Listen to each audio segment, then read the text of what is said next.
Good evening, everyone, and welcome to the Lightning Assault Noosphere podcast. Today we're rolling on the same theme as last week, and we're going to hit up a bit of a wish list for the 9th edition Codex for those armies that still don't have their Codex just yet.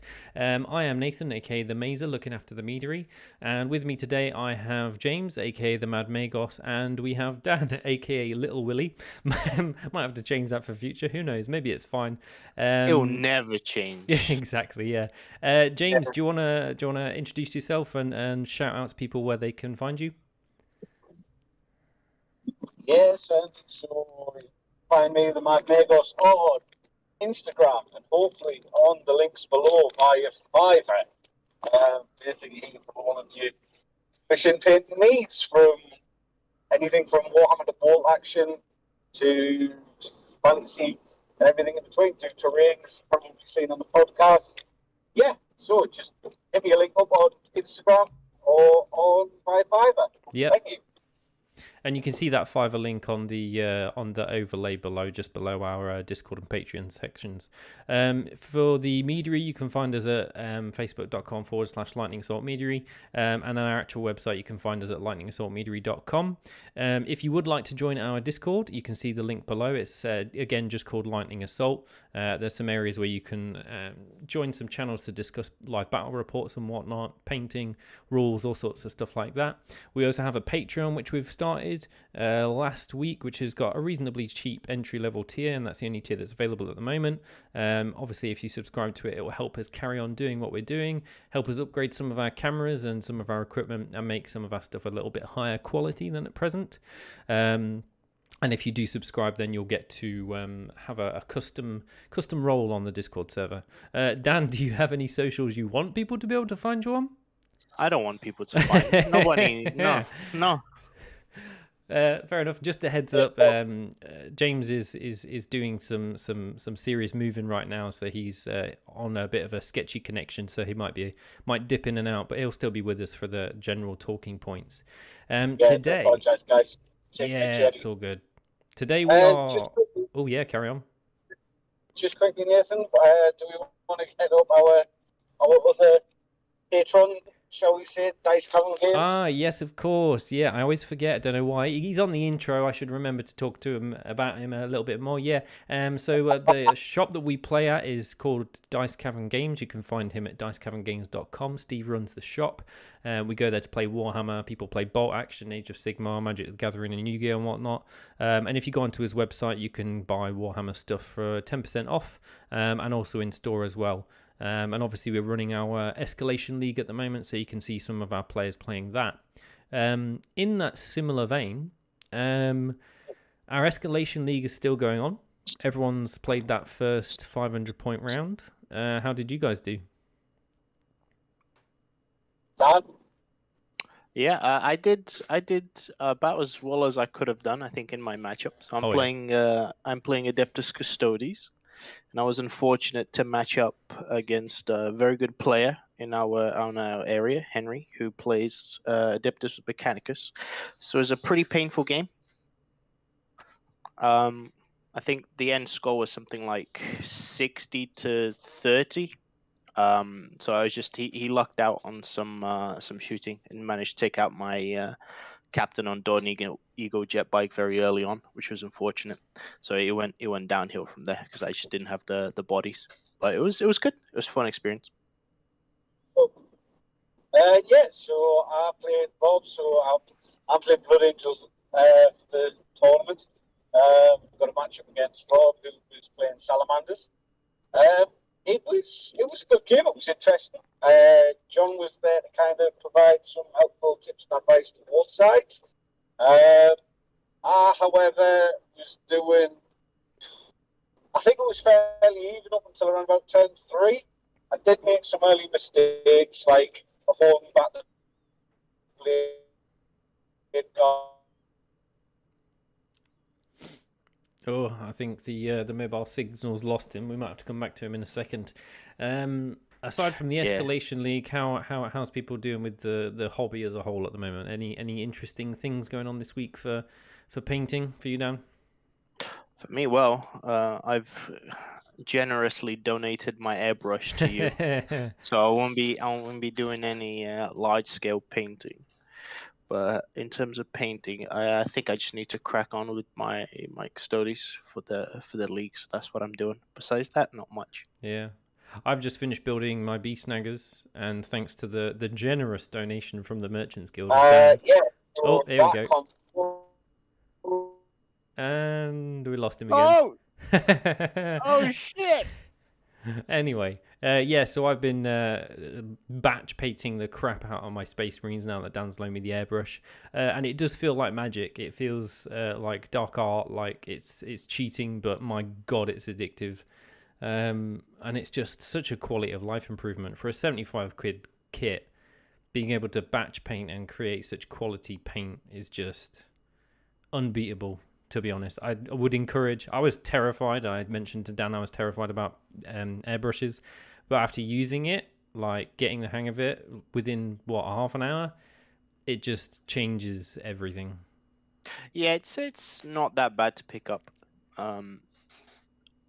If you got someone else, friends nearby that have one, ask them to show you get you started, show you the basics, and it'll go pretty quick. It's not that threatening. Yeah, it's not as scary as it once looks. Like I've already smashed out some base coats on about 25 Marines in the last 25 minutes before the podcast. So yeah, it's nice.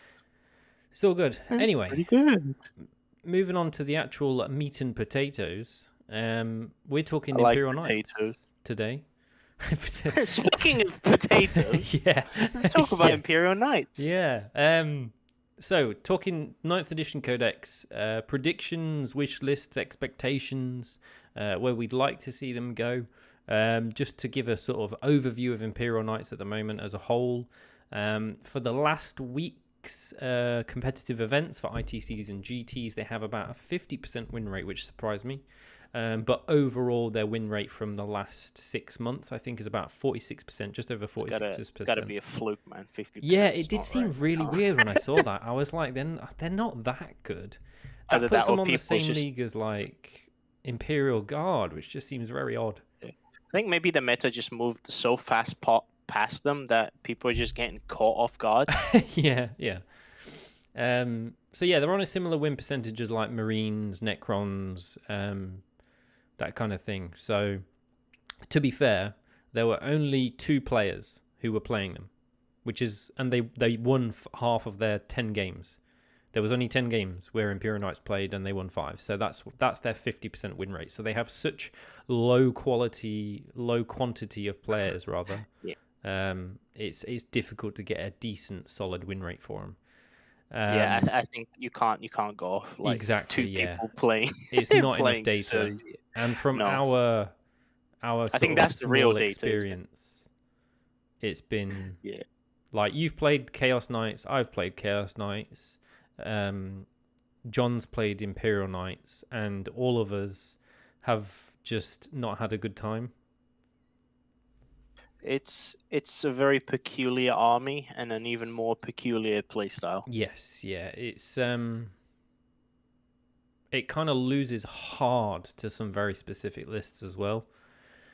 They're kind of in this situation because of the last year. Was it last year? Fuck, I don't remember. It might have been the year before when there was the list, the Loyal 32. That was a long time ago now. It was like 2-3 years ago, maybe. It was soon after their Codex got released. So yes, it was halfway through 8th edition, wasn't it? It was when that guy ran Katachan and a Knight Castellan. And it was the Castellan, 7-0'd some GT or other, and it was just disgusting. And ever since that, they got nerfed, and they've never really recovered. And then 9th came out, and they just fell behind even further because of the play style of 9th. I think the nerfs were severe, but I don't think they were as bad. I think it's just the gameplay and the game itself kind of advanced from that point. Yeah. And then 9th edition is a completely different game almost in terms of how the how the missions are played, how the objectives are played, and knights just do not fit in No. that sort of holding objectives playstyle. Yeah, and they, unlike Sigmar, where the giants have obsec count as 5 and obsec counts as 10, Imperial Knights have no access to anything like that, whereas Chaos Knights have 1 Warlord trait, is it? Yeah, it's just a warlord trait. And is it counts as like 10 or 15 or something? It counts as 10, yeah. Yeah. So it's kind of a crutch, but if you get touched by 2 squads of Cadians, that's you. It's an odd one, right? Yeah. Especially, I find it very strange, especially on the Chaos side, because they're meant to be, obviously, the Imperial Knights are meant to be more on the shooty side of Yes. things. Yeah. They, of course, have the same options pretty much. But Chaos have a lot more things that push him towards melee rather than shooting. And it's odd because they lack the Invorn and melee stratagem that Imperial Knights have. Oh, really? I did not know that. Yeah, they don't actually get the melee Invorn. I'm Do they- pretty certain of it. Do they also not get the relic that gives them an inborn in both shooting and melee? No, Oh, I'm that's pretty weird. sure that's a thing they do not get, and it's really frustrating because the army kind of wants to go fast, right? Yeah. Your best kind of your best houses and stuff like that are all focused on going hard on melee, right? Yeah, that is odd because when I was building the Imperial Knights list for next Thursday, I added the relic that gives him an invorn in both shooting and melee. I thought Chaos Knights and Imperial Knights were vaguely similar, but just different in terms of like loadouts and things. But apparently not. No. So in terms of loadouts, Chaos Knights can do a couple of things that Imperial Knights can't. Yeah. So while Imperial Knights have different knights for the different loadouts, so you got your Knight Warden that always has a thermal cannon. You know, you got your Paladins and your forgot what the other ones are called. All the different variants for the different loadouts. Yeah. Chaos just has a chassis, a chassis that you put stuff on, which I prefer. It's got some. Yeah, but they've changed it in 9th edition, so doubling up on weapons, which is the one thing that Chaos Knights could do that Imperials can't, costs more points now. Yeah. Which seems is deeply marginally unfair. It was annoying. Like that was the one cool thing that came out towards, because Chaos Knights got their Codex very late in 8th edition. But the one cool thing that they could do, and what saw play from like just a broad Knights view of things, Chaos Knights saw a bit more play towards the end of 8th because they could double up on weapons. So people used to run like triple Knight despoilers, and each Knight had 2 thermal cannons. Oh yeah, they that were was quite amazing. Cheap. And that was pretty cool. But now it's not worth the points anymore. No. At least I don't think it's worth the points, because thermal cannons went up in cost anyway. Oh, okay. And then you have to pay even more to double up on them. So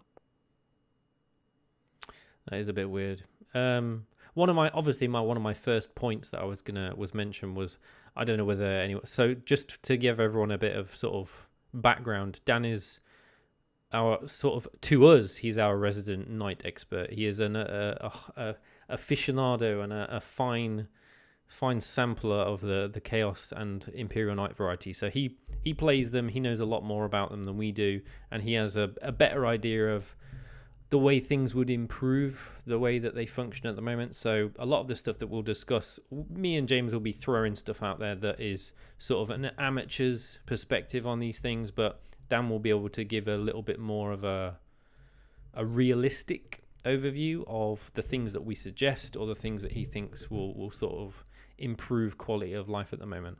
Absolutely. I will absolutely pretend I know everything about knights. Yep. So the first thing I was going to mention, we've mentioned it a million times before in conversation, is give all knights the same rule as the giants in Sigmar, so they all have some form of quantity of obsec. So baby knights have obsec 5. Is it Desecrator class have 10, and Dominus class, is it Dominus, have 15? They are. It's not. Dominus are the big boys. Yeah. So Dominus would be, what is it? What's it called? Castellan. The big shooting one. The Yeah. Castellan, and its twin brother Harpoon with the brethren. big flamer. Yeah. Yeah. But yeah, what are the thoughts on the OBSEC 5, 10, 15? I think 15 is too much. Yeah. I wouldn't, again, because I love knights. They're probably my favorite faction in the whole game, and I'm very aware that they are in an awkward spot, not because of the current balance, but it's just how they fit in the game. They're such a skew army, as we call them. So some armies can deal with them, and they deal with them very easily. Some armies can't, and they get absolutely stomped. So they're in a very weird spot. And I think that's good. I think the game needs armies that play completely differently. Yeah. As cool as some armies are, a lot of armies have very similar play styles, right? You either have your really fast, very aggressive melee armies that hit very hard, then you have your extremely good shooty armies, and that's kind of it. And I think we need those armies that just do stuff very differently. That's what I was hoping for the Thousand Suns and Grey Knights changes for their Codex, is to be just big overhauls on the psychic phase, to really have those armies that have a really cool psychic phase and they do everything in the psychic phase, but it doesn't feel like that's what they're doing. Yeah. They just said, all your units get to cast powers. Here's 9 powers that you're probably only going to cast 2 or 3 of that cost exponentially more because reasons. Yeah. They were weird codexes. Like me and you said earlier privately, it doesn't feel like they put as much effort into those codexes as the others. Yeah, that's another idea for a podcast. Yeah. Dan rant about psychic powers for 2 hours. Yeah.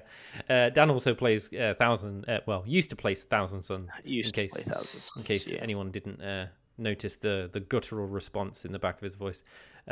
Yeah, just psychic phase is scuffed is all I'm going to say. Yeah, pretty much. So OBSEC thing is something they need, but details are a finer detail to balance, basically.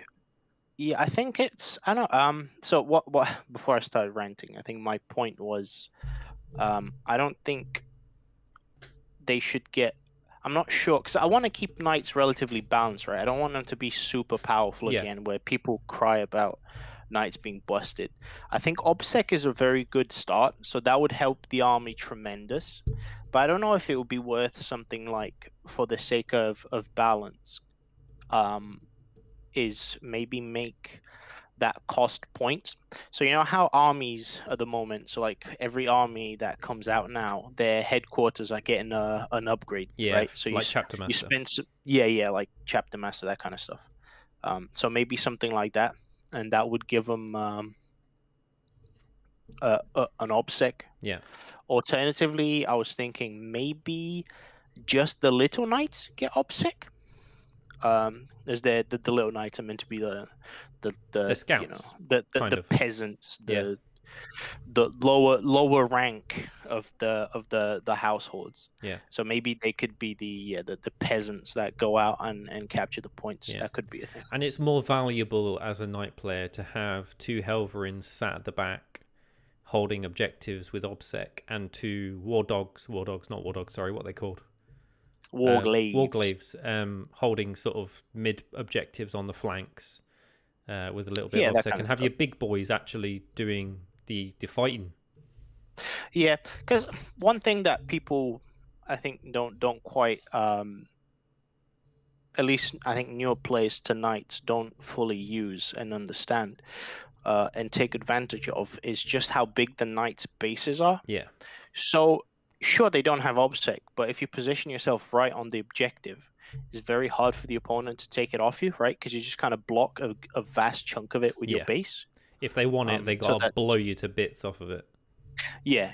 So that's what I mean. It's I think for the big knights, yes, it would be cool for them to get OBSEC. Again, maybe as an upgrade, maybe it's something they need to spend extra points on. But I think that little knights, at least the little knights, should get obsec, because the other thing is, of course, the big knights are much harder to take down, Yeah. right? You give a big knight obsec with 10 models, like, unless your army is hella focused on killing knights, or is really good in melee, which a lot of the armies are at the moment. Yeah. It's hard to take a big knight off a point, but the little knights could do with an obsec of sorts. Maybe 5. I don't think 10 is a bit too much for a little knight. It's a reasonable quality of life improvement. Yeah. Next thing up was how I know one of the issues I had when I was playing knights was the sort of slight unreliability to hit. Weapon skill and ballistic skill 3+ is fine-ish. I think because I was playing against Space Marine players so prolifically, it felt very frustrating not having rerolls. But I don't know how I feel about it at the moment. I'm not sure whether knights should have reroll, like a, let's say you pick a warlord who's your main warlord, and he can provide rerolls in an aura of 6 inches, something like that. I don't know. Yeah. It's an interesting idea. As like I said, I was looking at your notes. I think a reroll aura is really awkward for knights. Yeah. Because they have such big models, and not many of them, so you want to kind of spread out. You wouldn't want to keep your knights in a clump. It's one of those things. I think that's always been the knight thing, right? It's because you have such low model count. Whiffing is so much more painful than other armies. Like, you whiff a charge with one knight, which apparently is a thing for us. It's a curse for the entire play group. Yeah, that's it. You miss a charge with the knight, that's a quarter of your army that's missed a charge. That you're screwed at that point. Yeah. That will make or break a game. So I think it's a tough one. I don't know if rerolls are necessarily the right way to go. No. I'm kind of like in two minds about rerolls in general. Yes, the reliability is nice, but lots of rerolls just drag the game on a bit too much sometimes, and it's just some armies become way too efficient. Especially like I was saying, I was playing against Admech, and all of a sudden his entire not his entire army, but his main shooting part of his army is on a 2-up ballistics skill, rerolling once to hit, rerolling once to wound. Wounds are 5. Auto wins 5 and AP 1. It becomes silly where like it just nothing ever whiffs, right? Yeah. I think for knights, instead of reroll, I think I'd rather them go down to at least the big knights, right? I think it would be okay for the big knights to go to weapon and ballistic skill 2. Yeah. No rerolls, but just go to 2. They just don't have that many shots for it to matter for if they had improved ballistic skill, would it? And to me, when you get a knight in melee, he should not be hitting the same as an orc. That just seems bizarre. Yeah, I mean, in melee they got the sort of volume of hits. Yeah. You got the melee specific knights, right? So was it Knight Crusader, I think, is for the Imperials, and then the Chaos variant. So Knight Despoiler with double melee weapons, or Knight Rampager, I believe that one has the same rules. Those are weapon skill 2. Really? Yeah. So the melee focused knights, so the double melee knights, are weapon skill 2. Ah, okay, fair enough. And also, if you play Krast, I think, as Imperial Knights, you get full rerolls to hit in melee when you charge. Yeah, I think it's on the charge. Yeah. So that's a sort of, it does exist, but just not for shooting. I don't think. I think you have to take either a warlord trait or a relic on a knight to get some reroll ones to hit, just for one knight. Yeah. I think the Imperials have a little bit of rerolls on the shooting. So more than Chaos. Chaos has like a little bit, but not much at all. Yeah, I think it's like re-rolling one die per shooting phase, stuff like that. It's not much. Every new 9th edition codex has faction-specific secondaries, which for the most part are basically worked towards what something the army does specifically. So for orcs, it's killing stuff in melee. For Thousand Suns, it's doing more mortal wounds in the psychic phase. For Death Guard, it's diseasing people. Knight specific secondaries. Where do we see these? How do you reckon that the secondaries will be produced for knights? What would be a decent? Obviously, there's going to be sort of 4. There's usually 4. 2 of them are garbage. 1 of them's okay, and 1 of them's usually quite good. So it's an odd one, right? So I like this theme of the Imperial Knights being more of sort of mid-range or long-range army, right? Where it focuses on more firepower rather than melee. So it would be cool maybe if the Imperials have something on the shooting thing. So like I don't know, blowing up more vehicles than your opponent, something like that. Yeah, that was one thing I had down.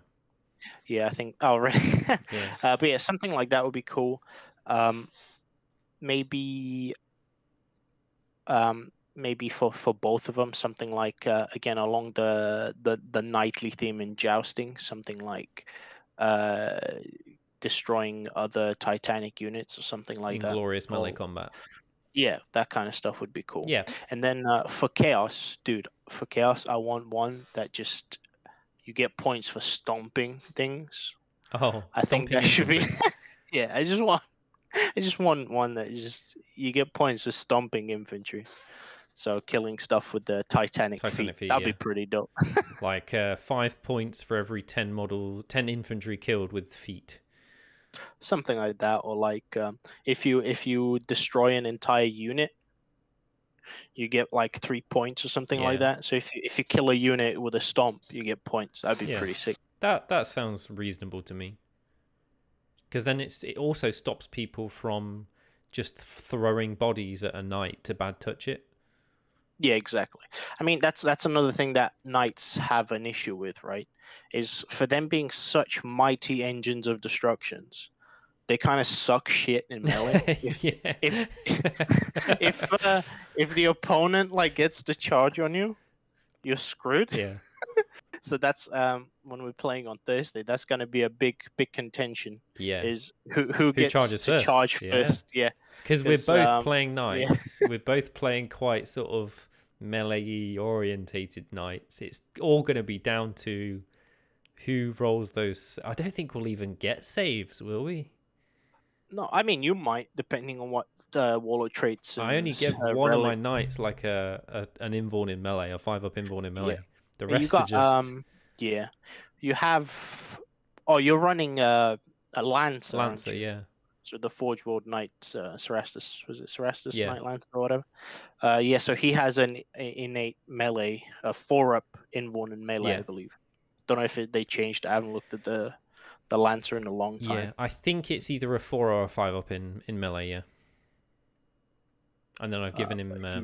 He's obviously crafted Warlord trait, so he gets extra attacks. I think because I felt like extra attacks was more important to one-shot a knight in melee. Yeah, I agree. It's going to be a quick game. It's going to be interesting. It'll be hilarious. I think one of the armies is going to just steam ahead. I think it will be live and dying by singular dice rolls. It will be. It will be very, very cutthroat. Yeah. It will be. Whiffs are going to be very painful. Yeah. Spikes are going to be awesome. Yeah. It'll be interesting. So the next thing I wanted to jump onto was at the moment, you'll have to correct me if I'm wrong, but I don't believe knights have any rules specific for certain chaos gods. No, they don't. Yeah. So I know. Before we started this podcast, Dan said I looked at all of your points and I disagree with a lot of them, which is fair enough. I'm not the expert here, but one of the things I did want to sort of briefly touch on was, would it be cool not necessarily competitively, but perhaps for those fluffy among us, to allow Yeah. Chaos Knights to choose an allegiance, similar to like the How Chaos. Yeah, yeah, so how you can have Chaos Space certain Marines work. certain Marines that choose a Chaos God, and it gives them bonuses or whatever. I think that would be cool. I think that would be interesting to do, like almost again, just like Chaos Space Marines have, where it's like an army-wide thing. Yeah. So it's another little bonus for depending on what god you choose allegiance to. But it's gonna be, I don't know, it's gonna be tough to balance because Yeah. to be honest, the household's bonuses are not that amazing. No. So giving something even less powerful, it's just like, because currently they have stratagems that are sort of, there's one for each god, Yeah. which are pretty shit. They don't really do much. So it's like, was it the cornet target, right? So the corn one is basically once per game. So at the start of the game, you choose this cornet target, right? And then once per game, that thing can't, like, you ignore its invuln saves, Right. which is like, okay, In that's melee or great. just in everything? I think it's only melee. Hold on, I need to find it. But it's not that great. And it's Okay. like a once per game thing. So Yeah. like, you have to choose your target beforehand. So Oh, then before you even that get into means, melee with it. yeah. Oh, So that's I think you terrible. have to, yeah, pretty sure you have to choose it beforehand. And it's just like, why? It's just a big why. Corn's not allowed to be good. It's the law. It's the law, apparently. So Yeah, the no. way I wouldn't mind. I wouldn't mind. It would be cool to have them a bit more, because there's two, like, just how the Imperial Knights have the more Adeptus Mechanicus focused Or, yeah, Imperial. Yeah. houses, and then the Imperial houses. Chaos have that kind of as well. So you got the houses that are the more demonic ones. Yeah. And then you got the more just, I don't even know how to refer to them. They're big dicks, right? Yeah. And they're just chaos for the for the sake of chaos. So it'll be cool, maybe for the more chaos, like demonic ones. They're a bit more aligned to the chaos gods. It'll be interesting. It'll be Yeah. interesting. They also have quite a lot of. I know most codexes have their bad strats, but they do have a tremendous amount of just dead weight stratagems. They do, and I think a lot of them are stuff that are just leftovers from 8th edition. Yeah. Some of the some of the stratagems were just shoehorns to help with certain things. Like was it like something like devastating reach, right? That was just the way of, like, Games Workshop fixing the issue of knights not being able to go up buildings. Oh, So yeah. that basically, that stratagem means that you can charge things that are like on ledges and stuff, and you're in melee range with them for that turn because it's a stratagem. Okay. You can basically melee with stuff that is like, what is it? I think it's 2 inches horizontally and 6 inches vertically counts as you being in melee combat with them. 6 inches vertically is only 1 more inch than the current 5-inch vertical engagement. Yeah, that's what I mean. So these are just weird leftovers Yeah. from like 8th edition. So I assume that will either disappear because we've already got 1 inch engagement horizontal and 5-inch vertical, or they'll increase it to like 10 inches or something. I don't know. I think the entire rule is really dumb for Titanic units. Like, you put a bunch of dudes on a building and you put Mortarion in front of them. His scythe is literally touching the enemy model on top of the Yeah. building, right? But no, you can't melee. They're not touching bases. So I think that's a weird, like, just weird dissonance between like what's on the tabletop and the rules. Yeah. I think that's just probably something they can just Well, fix in perhaps general. as a passive, like an army rule, they'll just give knights a 10-inch or whatever their height is engagement range instead of the standard 5. That'd be cool. That'd be cool. I don't want I mean, it to it be a doesn't. strat. It shouldn't be a strat. No, it No. shouldn't. Again, it was just this really weird shoehorn rule in just to fix an oversight on the Yeah. basic rules. But There couldn't was it just, oh guys? Couldn't it James just lives. simply be the 5 inches from the top of the actual knight model? But that's So difficult because people could fuck with in the theory, model. you would just say anything within from the base to the top of the knight plus 5 inches. Because bearing in mind that the various knights have quite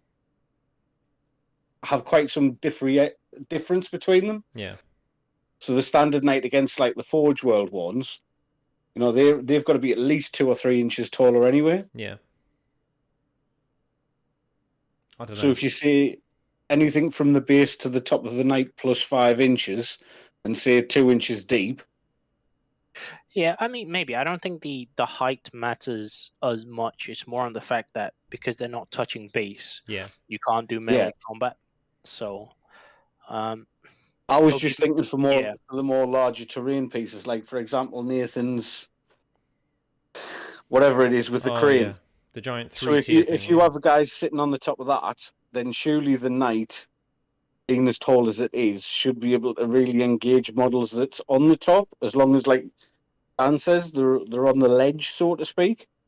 yeah, it's a weird. I think at that point you get into very like specific specific like details on the sort of range of attacks and stuff like that.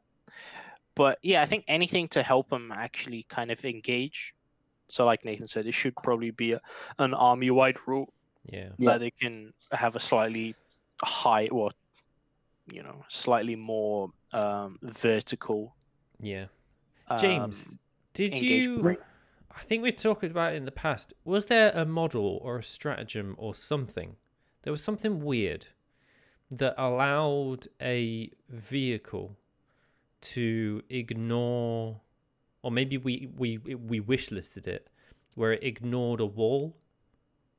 Yeah, and it could go through it. Is that think something that was that more exists? so the nearest rule I can think of is actually AdMech. So what we encountered the other day. So the destroyers are tracked vehicles. Ah, yes. But they're able to move through and Reachable, interact with infantry in the same way through buildings. And I think that should certainly apply to knights. I mean, I get the whole, if a Lehman Russ can climb over a wall, if it can go so many inches and advance so many inches over a 4-inch wall that's less than an inch thick. Yeah. I mean, Because to rules. me, again, it's like Dan said earlier, it's kind of that translation from what's on the tabletop to what the rules say. And I think, this would be something that they need to do as an FAQ to the actual rules itself. But inherently, vehicles and building interactions are completely broken, in my opinion, of course, limited as it is. Like I say, a Lehman Russ shouldn't have to drive over a 4-inch wall less than an inch thick. It would just simply smash through it. Yeah, it's one of those. I wouldn't comment too much on the terrain rules personally. Yeah. I know in Sigmar, it gets weird because at that point you can go, oh well, in that case, I don't know, my tank goes through this building and makes a hole through it, and then all my stuff can pour through that hole. You can get pretty advanced, and as cool as that would be to have a knight, I don't know, have a stratagem to punch through a wall and tear through a building. But surely, I think surely that would just goes weird at that point.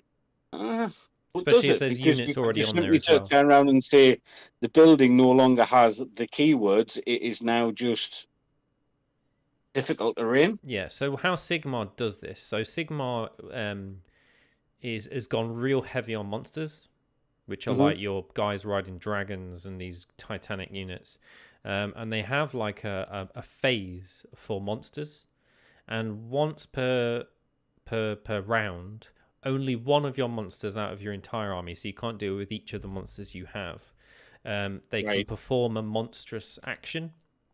And Yeah. there's like Titanic Duel, where the monster fights another monster good. There's Roar, which is like negative to leadership or negative to hit against enemy units. There's a bunch of other stuff. And one of the monstrous things that you can do is you select a terrain piece within 3 inches, and the terrain piece doesn't get destroyed, but you remove all the keywords for it until the end of the game. So what I just said there. Yeah. But you would have to keep it as simple as humanly possible. Oh, of course. Well, that's what I was saying. You would just change it from breachable, defensible, and all that nonsense. And delete them. Which, let's be honest, does everybody remember how many times have you played a game where somebody said, "Oh, I'll set to defend"? No. Yeah. No. Yeah, Exactly. defensible is one of those cute ideas that nobody But does. if you go to a tournament, by God, they'll fucking use it against you. Oh, of course, yeah. Which is fair enough. But again, this blends into the whole. And I'm sorry because I know I keep going off on tangents like I did last week, but this kind of blends into the whole ethos of 3 separate games in one, which I genuinely think Games Workshop got right. So you have the competitive play style with a specific set of rules, and then narrative, which is a little bit less restrictive. And then you have the open play, which is, that is much like a online sandbox RPG. You just do what the hell you want. And I do like that, and I think that needs to remain. And maybe it's the rules that we're referencing here fall somewhere in between those domains. Narrative, yeah. Maybe. I mean, bringing it back to knights, and like I say, the whole interaction, I just don't think knights should be penalised for attacking units that are in terrain. Yeah. And on a similar vein, knights also get absolutely zero benefit from any terrain, but they do suffer all the consequences. Hence why nobody should get any benefits against them, especially, fair enough, in ranged shooting and combat. Maybe you can have a strat that completely ignores the terrain. But I think once you start getting into close combat, then yeah, I mean, the reality is bad enough if we had to go against the Space Marine, Jesus. Yeah. 1-1. But if you're a squad of 10 guardsmen and you got a knight facing you down, you're fucked. I don't know what Dan's opinion on the terrain thing is. The terrain as in like obscuring, dense, heavy versus knights, and knights dealing with units that are benefiting from it. It's a tricky one, right? Because knights are, again, back to the point of knights being a skew army, right? They're such a bizarre army in terms of what they can and can't do on the tabletop that some rules screw them over more than others. Yeah. So obviously terrain in 9th edition was a big one. I think they changed it a little bit so they can still hide behind buildings now, if I'm not mistaken. Oh, yes. Yeah. If you can't physically see them, they do get obscuring. Yeah. So stuff like that. Which is nice. Right? Just hiding behind a building. It's cool. Ready to stomp on your head. So it's a tricky one. I'm on the belief, and I'm probably in the minority. I don't know.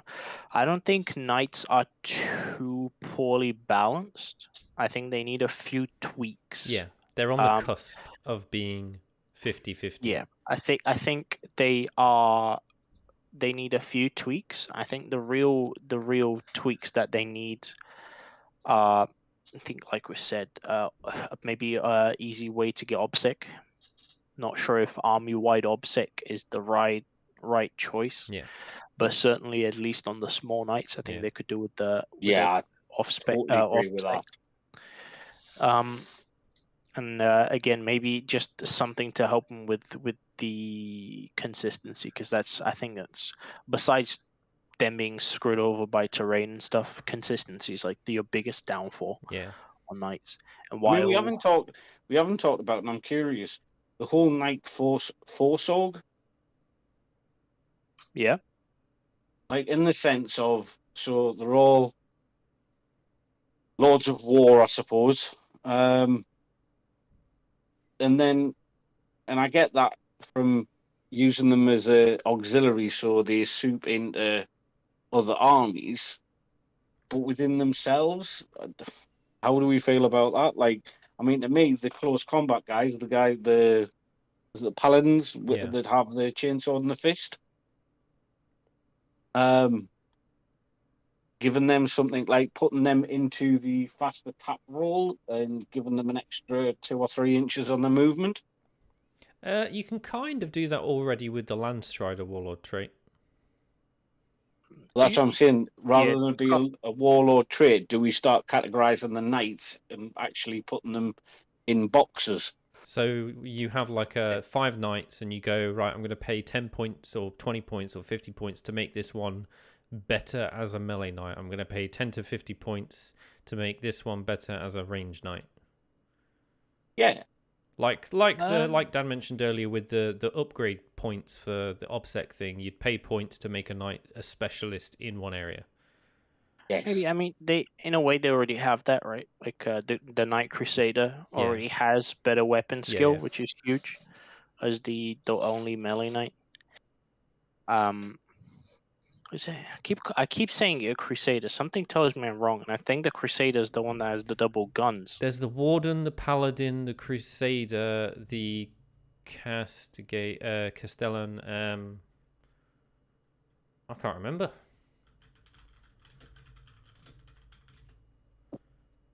This is good. Gallant. Isn't it? It's the Gallant, isn't it? Gallant. That's the Knight Gallant. He's the melee one. He's the fist and sword. Yeah.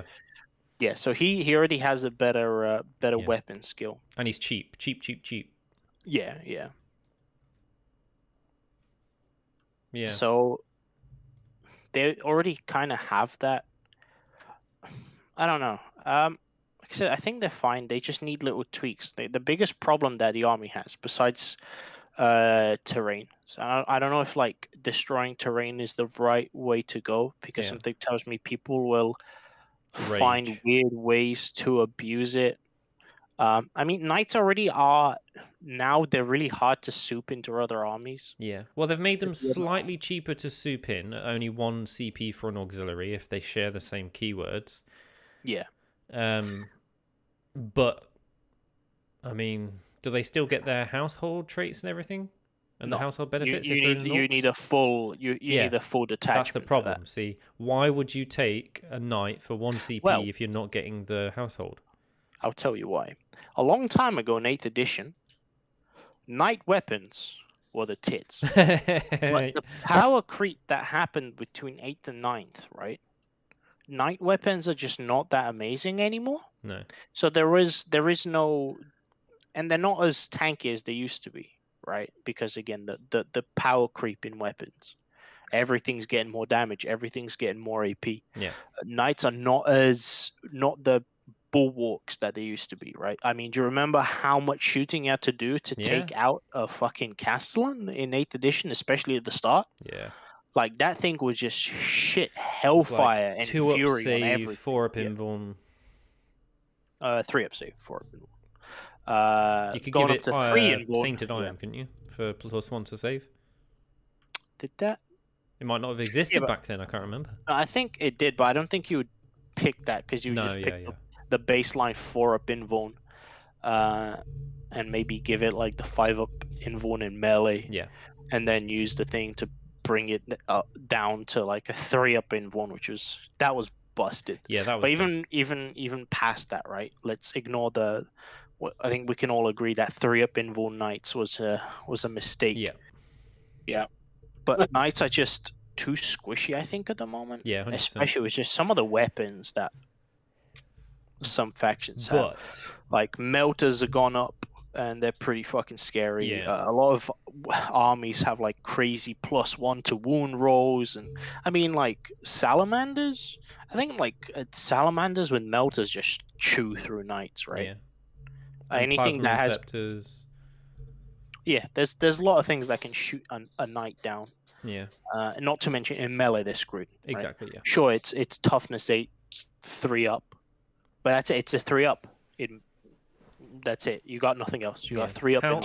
How would you make 3-up. them more durable without giving them that 3-up invuln? Would you give them -1 to damage like dreadnoughts? I wouldn't give them. I wouldn't give them. The invuln. I think them being a baseline 5-up invuln is fine. Maybe either extend the invuln to melee. Yeah. Or give them something like knights do, which is -1 damage. Yeah. In melee or something like that. But yeah, it's just weapons are very strong right now, and they get shafted by weapons. Just the sheer amount of weapons that do 2 damage now is pretty scary, right? It's just you'll just chip away at them pretty easily. There's a lot of reliable anti-vehicle killing right now, and with the new Orc 9th edition Codex, they're +1 to wound against any monster vehicle and shit like that. Yeah, stuff like that. There's a lot of ways, and that's just shitty boys, isn't it? Yeah, and that's what I mean. Like orcs would just tear through a knight, like, which makes scary very fast. little sense for a 10-man squab of knobs. If you squab of knobs, yeah, but the squabs would definitely fuck them up. Like if they get a charge in, it's bad times. Yeah. So what about some kind of feel no pain, or is that too much? As much as I love Feel No Pain and the way old Death Guard used to play, in 8th, Feel No Pain just drags the game on too long. I mean, I love it, but I think I'm coming around to the way of just going, you know what? Maybe don't give everything Feel No Pain.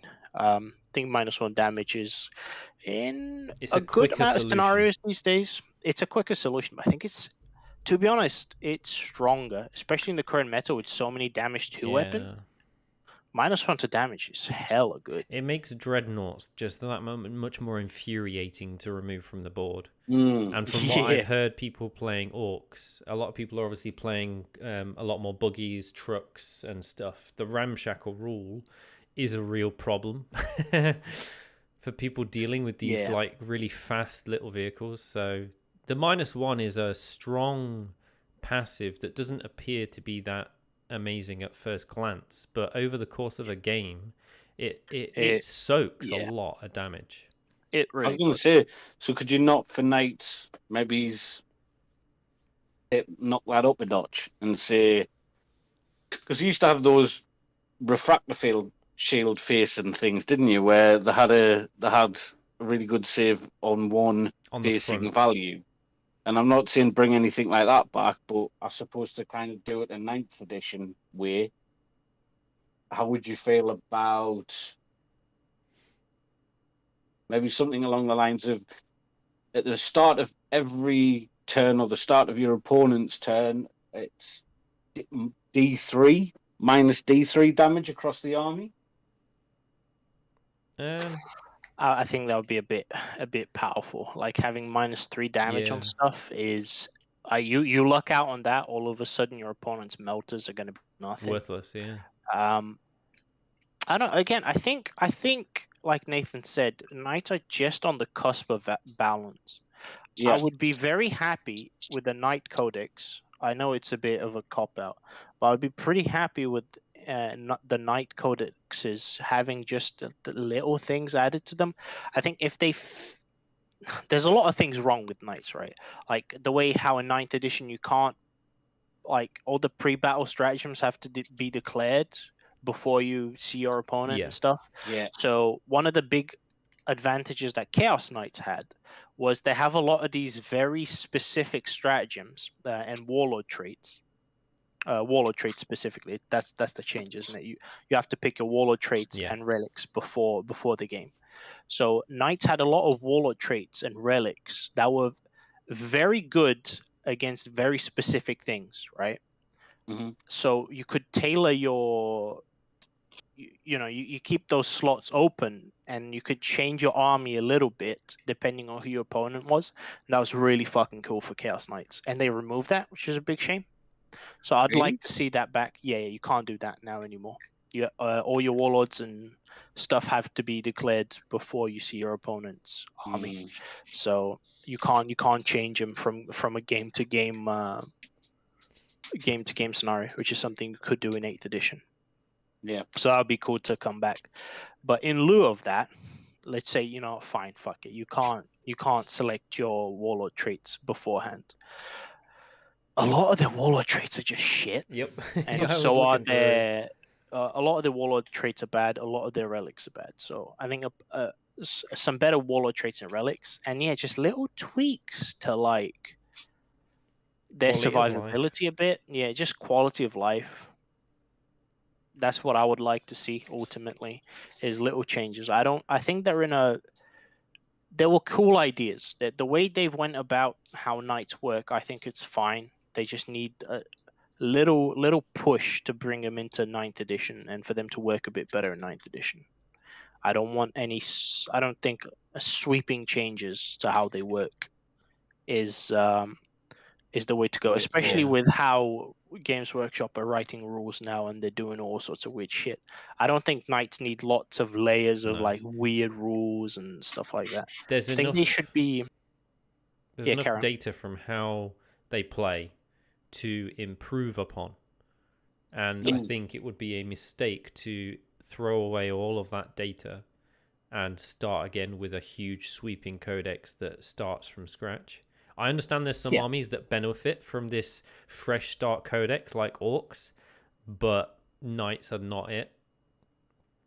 No, again, they're such a peculiar army, right? Such a weird army in terms of how they operate, and I think they got it right. I think the first time around in 8th edition, they got it right. I love their codexes, especially Imperial Knights. I think Imperial Knights had the cooler codex. The Chaos one was clearly thrown together on haste. If you look at it, don't know if you've seen the actual hardback, so the actual book. It's tiny. The Chaos Knights one is minuscule in comparison, just because they don't have like that many the interesting things to going say for about them. Yeah. And yeah, they kind of compressed the data sheets, right? So instead of having a different knights for all the loadouts, they just go, here's a despoiler, you can have whatever you want on him. Oh, one thing. Just a bit more. You've just kind of reminded me. Now, this is something I didn't write down. I haven't noted down before, but it's just occurred to me in the head. It's funny. Now, Dan will probably say, this is a terrible fucking idea. Do not allow this. This will break the game. So in Sigmar, in Sigmar, the giants have an ability called Get Off Me Land, and they can literally kick an objective marker forwards by like D6 or 2d6 inches or something. Oh, they can move the marker itself. Ooh, no. They're allowed to do it, but they don't have to do it. That's it would be interesting. I don't know. I think if you do that, people will be pissed. If you start moving the objective it's markers. Hilarious. I watched. You start playing football with the objective markers. Just pass it down to your other knights and stuff. As hilarious as that would be. I can absolutely see a scenario where a knight player ends up with like 4 of the 6 objectives like in his deployment zone. And all the knights are see, this is the thing. You're not allowed. See, in Sigmar, you're not allowed to kick it towards your deployment zone. It has to be towards your opponent's deployment zone. Oh, that's fucking terrible. Then why would you bother? Because that's awful. you literally send all of your big monster ogres or whatever they're called forwards. You surge them all forwards because they want to be in engagement range, because when they're engagement range they get buffs. So the whole idea is that they kick their own objective markers forwards. Just to force their army. So that you can go into engagement, you can start beating people up in melee, you can get into the midboard without having to worry about keeping stuff back. Yeah. It's an interesting idea. Again, it depends how, like, I think more puritans of the rule book would be this is a terrible idea. Yeah. I'm just saying, there's what do you call it? There's precedent. Yeah. It could. Let's do it. Could be interesting. I don't know about moving I don't know about moving the objective marker. How about kicking people? On the same vein as like maybe pushing like opponents back. I don't know. I think that could cause some weird issues. Kick But a again, tank. I'm not. Isn't there I'm a not. knight? 6. Isn't there a knight strat where the one with the big power claw Yes. picks Death grip. vehicles up and chucks them across the battlefield? Yeah, but that's only after they Destroy them. they destroyed it. Ah. Okay. It's vehicles, right? Or is Is it it anything? vehicles or is it units? It was vehicles. Yeah. Pretty sure it had to be a vehicle or monster. Yeah. And it's a fine stratagem, right? It was okay. It just was basically a few extra mortal wounds. Yeah, It was mortal wounds, yeah. nothing groundbreaking. Yeah. But again, because of the power creep in 9th edition, a lot of these stratagems are even less impressive. Yeah. Even the stomp. I'm sure there's a stomp stratagem, which is like you do mortal wounds, except it only goes off on a 4. Like you spend a CP to use a stratagem, but you can't actually. The stratagem, you still have to roll a 4+ for it to happen in the first place. It's weird. And I didn't like it, but anyway. Are you talking about Thunderstomp? Yeah. Yeah, it only works against infantry as well. Yep. And it's on a 4-up, it's D3 more wounds. Ooh. It's whatever. Again, when everything's going up to 2 wounds and stuff, right? Yeah. So, oh wow, you maybe kill a dude, maybe. It's like, oh, I might have a chance of killing a space marine. Maybe. 50-50% Again, it's chance. one CP after doing a stomp. Yeah. Again, it's so minuscule, and knights are already pretty like hard done on CP. Yeah, that's true. Because you kind of want to give a lot of your knights warlord traits and relics, relics. So you start off on pretty low. But yeah, if you look, like I'm scrolling through all the chaos knights. They have the auto stratagems. explode stratagem, which is possibly one of their strongest. Yeah, but it's just like a lot of them, right? A lot of these stratagems were the cool ones that you could choose before battle, right? Yes. Stuff like Yeah. Vow of Carnage, Vow of Dominance, Vow of the Beast Slayer. Those are cool, right? Because you go, my opponent has, 100 guardsmen. Let's go Carnage. Yeah. Yeah, that kind of stuff. And It's they're pretty dope. Like the Death Watch traits. Kind of, yeah. It's like a specialist stratagem versus certain armies. Only with the knights, it's a bit more open-ended. Yeah. I think there you go. This is something that I don't even think you mentioned, Nathan, because it's not really mentioned very often, because it's just kind of ignored even by knight players. And I didn't see it on your discussion points. Free blades. Oh yeah, what do they even do? So how free blades work is, instead of giving your knight putting it as part of a household, you make it a free blade, and you basically roll for like bonuses. Okay. Or you either pick bonuses. No, sorry, you don't roll. I'm a liar. You either pick 2 benefits and a drawback. Yeah. Or just 1 benefit, I believe. Yeah. And Chaos Knights get the same thing. They have like a pact, don't they? Yeah. Yeah. It's the same thing. So that was always just a really bizarre option to me. I get where it was coming from. Does anyone use them? Very rarely. Very, very rarely. I think some of the Chaos players used to use them. But are they not a stronger option for the soup? I think the soups do. Again, because you had weird drawbacks, nobody bothered. Mm. And the benefits were never that egregious, yeah. That amazing. So Dan, how would you like to see free blades in the new Codex? I don't want to see them in the new Codex. No, I don't. I'm perfectly fine, I think, with them going and giving more options to the households themselves. Yeah. Right. I get where they're coming from with the free blades is a very cool thematic option, right? So you got your lone adventurer hero going out and kicking ass and taking names. Cool idea. It sucks shit on the battlefield. It's like, unless you make them really, really strong. Mm-hmm. Like the greater exalted demons. I mean, that's a whole other thing. I don't know if I would compare it to an exalted demon. Maybe. Or you mean like making them just really beefy? Yeah.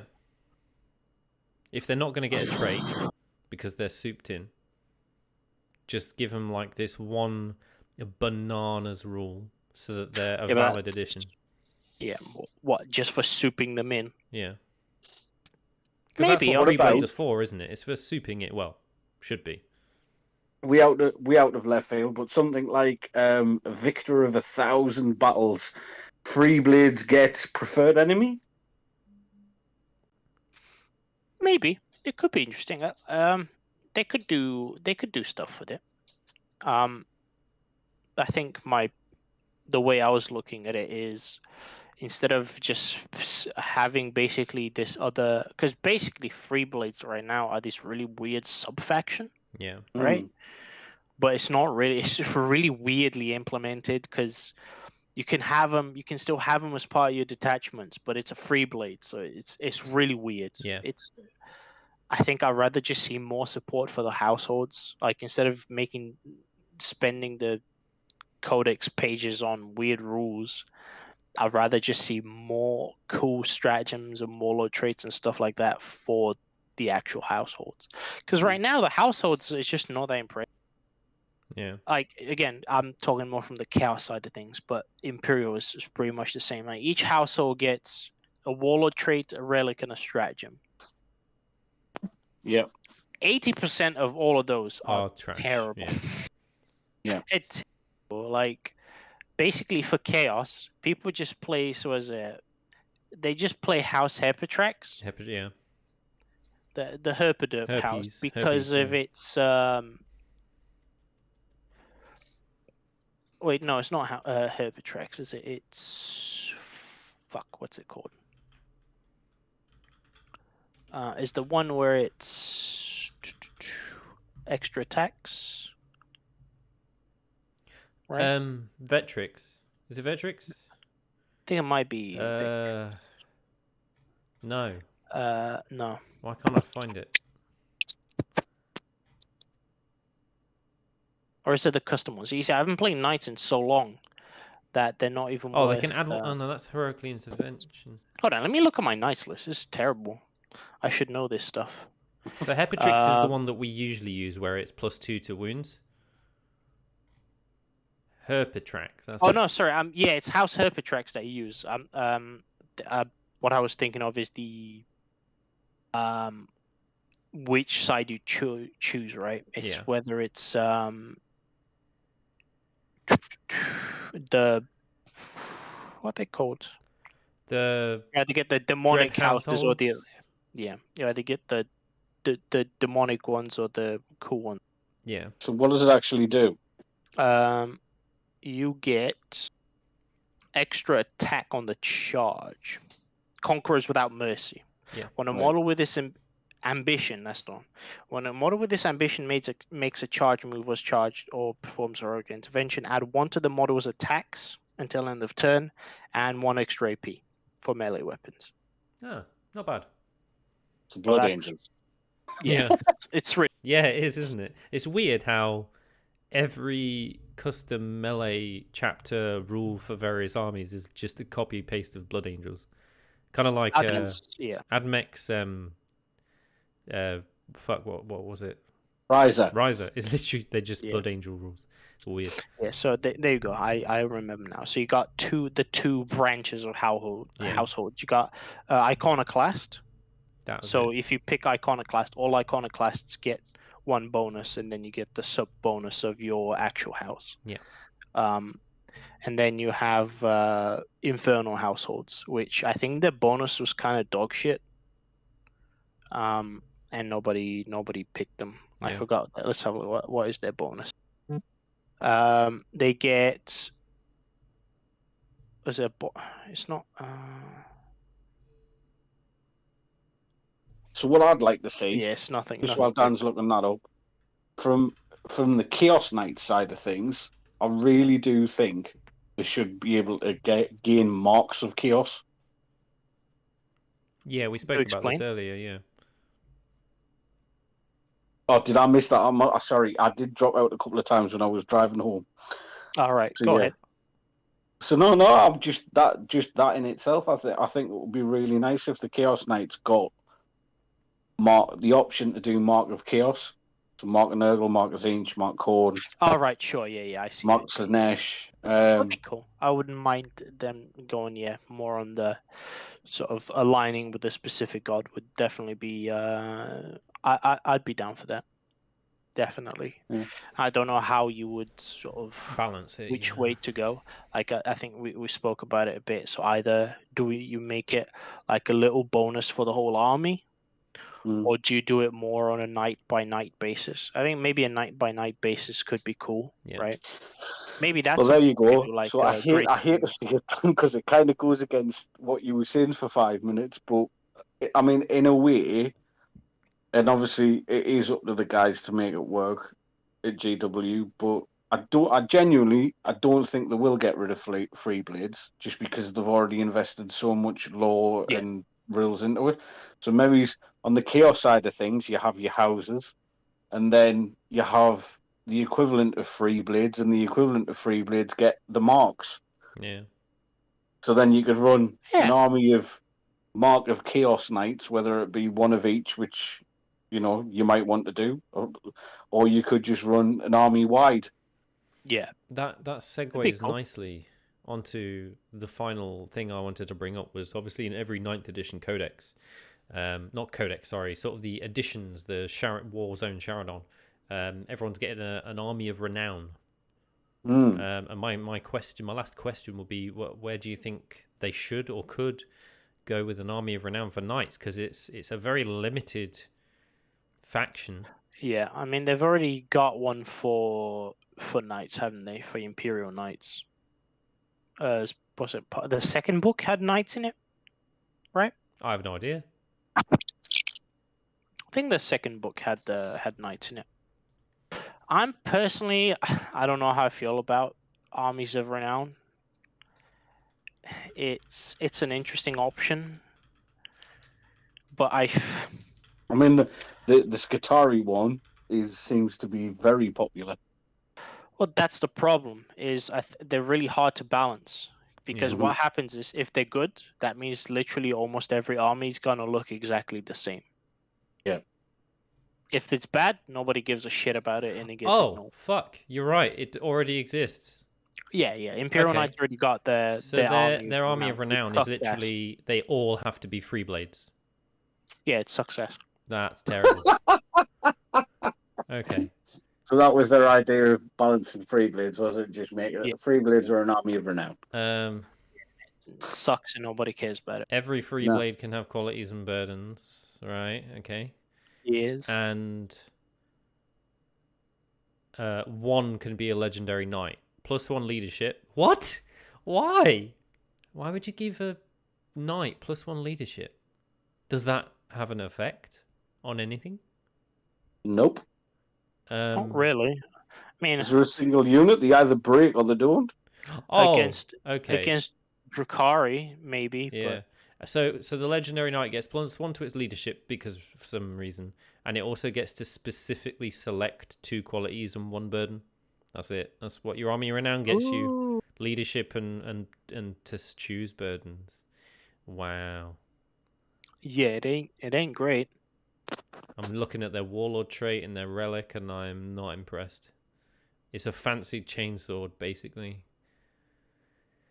See, I would say for an army of renown, but it goes back to Dan's point about everybody. If it's really good, everybody just takes it. Yeah. And an army of renown gets the ability to, I don't know, claim back a CP per action. Yeah, so what that means, with it gets to pick 2 things. It basically, so currently how it works is you pick 1 buff, 1 debuff, or you can roll for 2 buffs and 1 debuff. Yeah. Whereas in the Army of Renown, you get to specifically select 2 good and 1 bad. Right. Okay, Yeah, it's very... But how do we move that one forward? Get rid of it. We're saying that's meh. Get rid of it. You don't want your army of renown to be free blades. And if you do make them free blades, if it's got to be free blades, give it. Right, so it's got to have four knights, and they've all got to choose one mark of chaos each. Yeah, their leadership does affect something, and their leadership was to do with these free blades. So like the chaos, for the chaos guys, they're called dread blades. Yeah. And they're called pacts and damnations. Yeah. Right. So basically, at the start of each turn, you roll for like you roll 2d6, I believe, and if the result is like less than its leadership, you get or if it's basically if you fail the roll, the damnation applies. Otherwise, it doesn't. Okay. So the leadership +1 kind of makes a little bit of difference to that.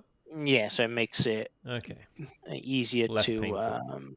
Yeah, it's harder for the negs to take effect. Yeah, but the damnation is just kind of suck. They're all pretty harsh.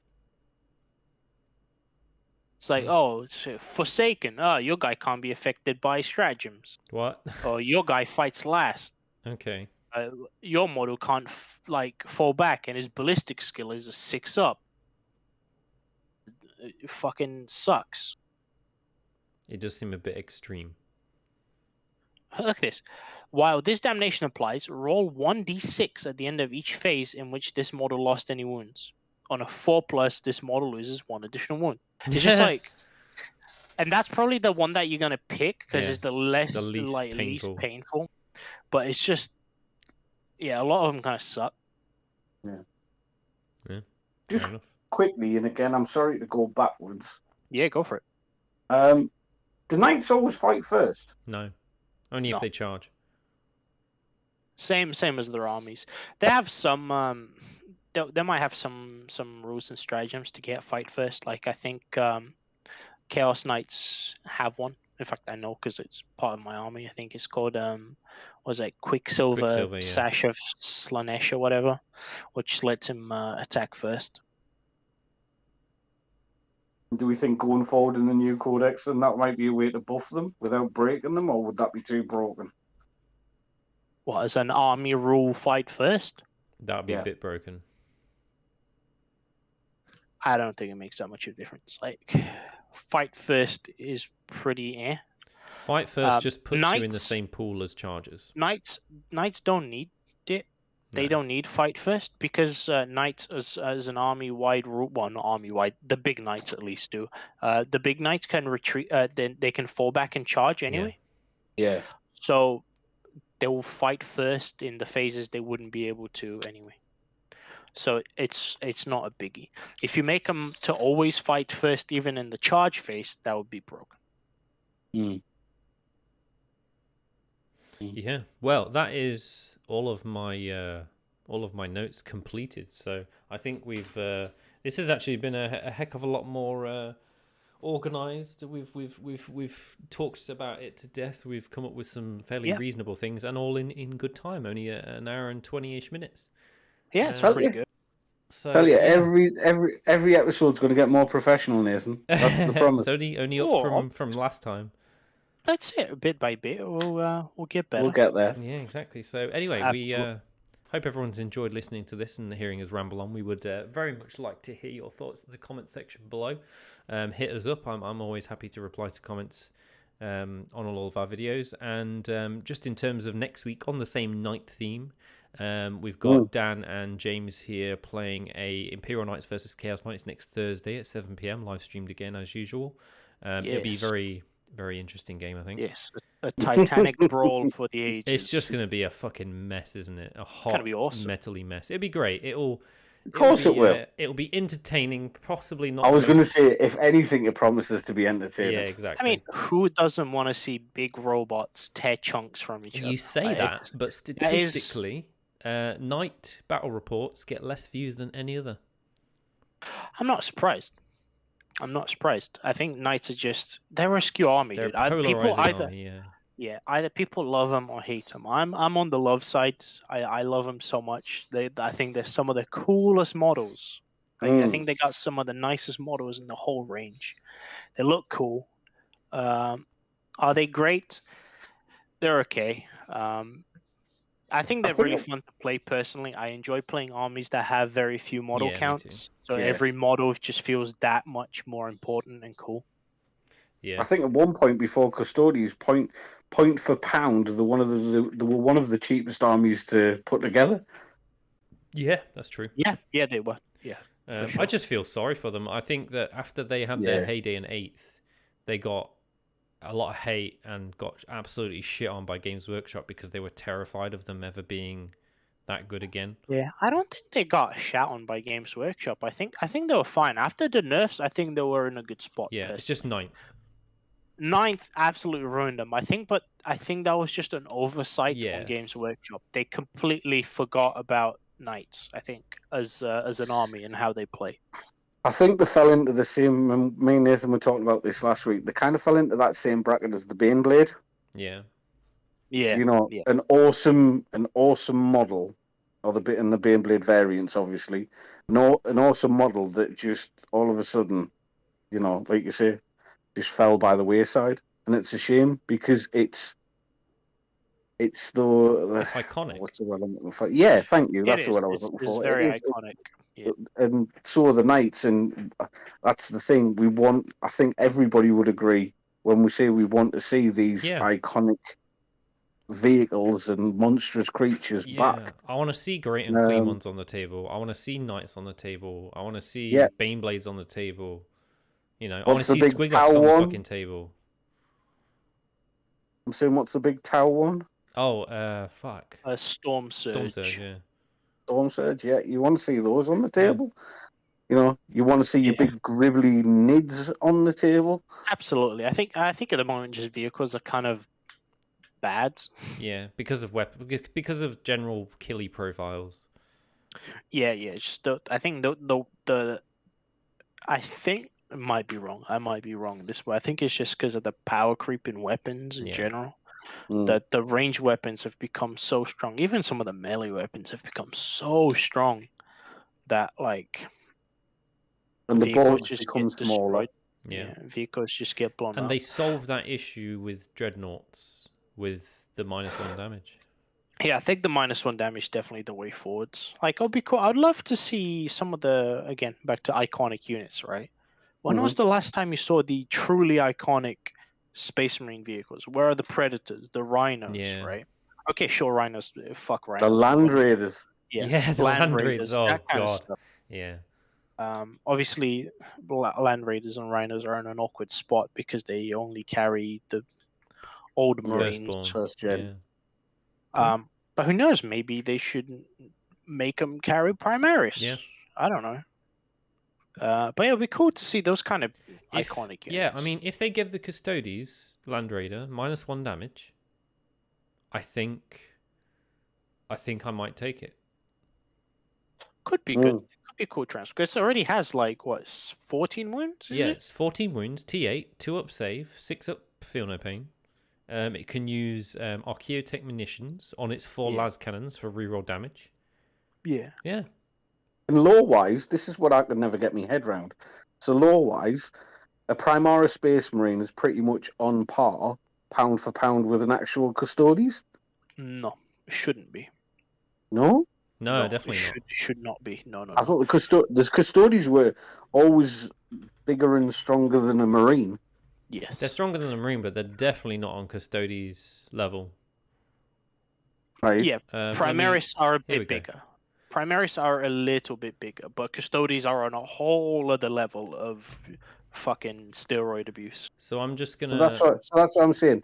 So if a Custodes Land Raider can fit a Custodes in, I'm sorry, what's their Terminator armor called? Alarus. Alarus armor, and I'm right in assuming Alarus armor units can go in a Land Raider? No.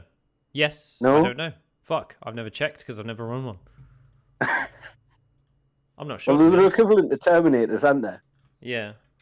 And Terminators go in a Land Raider. Let me check. Venerable Land Raider. It can take 5 Adeptus Custodes infantry. So yes, it can take Terminators and standard Custodes because they're all chunky boys. So you can manage to cram Custodes in Valorous Terminator order into, Yeah. but you That's can't true. fit a Primaris Marine in there. Yeah, that's a good point. If you look at the general chat on Discord, you'll see I posted an image comparison of Space Marines, Primaris, and then Custodes. Right. 2 ticks. That should give you a general idea. They're taller than normal Marines, but they're not quite as big as Custodes. But on the tabletop, the Custodes model is the same size as a Primaris, which is sad. So yeah, so Custodes is bigger than a Primaris. Yeah, so basically what we're saying is Primaris should fit in Land Raiders. Yes. But they never will because they had the opportunity to fix that in the 9th edition Codex of Space Marines. So And cocked up. yeah, so get fucked, basically. Land Raiders suck dick. Enjoy having them on your shelf like I have. Anyway, we tangented from the end of this. We did. Jesus Christ. For sure. I was going to say, yeah, they gave him their own version of the Land Raider, right? The Repulsor, yeah. Which, I don't know if it's going to be a polarizing opinion. I think it looks fucking cooler Yeah, than the Land Raider. But Totally. it's just Totally as good. useless. It's not great. Yeah. Because it dies to Melter and Plasma and Scepters. Mm. Yeah, but that's just vehicles in Yeah. general. Yeah. It Anyway, doesn't have an emblem, does it? I'm gonna take us home. Yeah, for sure. Ride off into the sunset. Thank you everyone for listening to our ramblings for the last half an hour after the actual full concept of the video had long since been talked about. It's all good. We'll catch you next week on Thursday at 7 p.m. And let us know how you thought about this podcast, and we'll see you guys next time. Don't forget to like and subscribe. Yep, like and subscribe. Oh god, I keep forgetting. Subscribe. Press the button. Send us a kissy face. Yeah. I don't know. Press the subscribe. Press the bell. I don't know what it does, but it's important. Algorithm. Touch it. Algorithms and shit. Yeah. Yeah. Goodbye. Cheers, guys. Bye.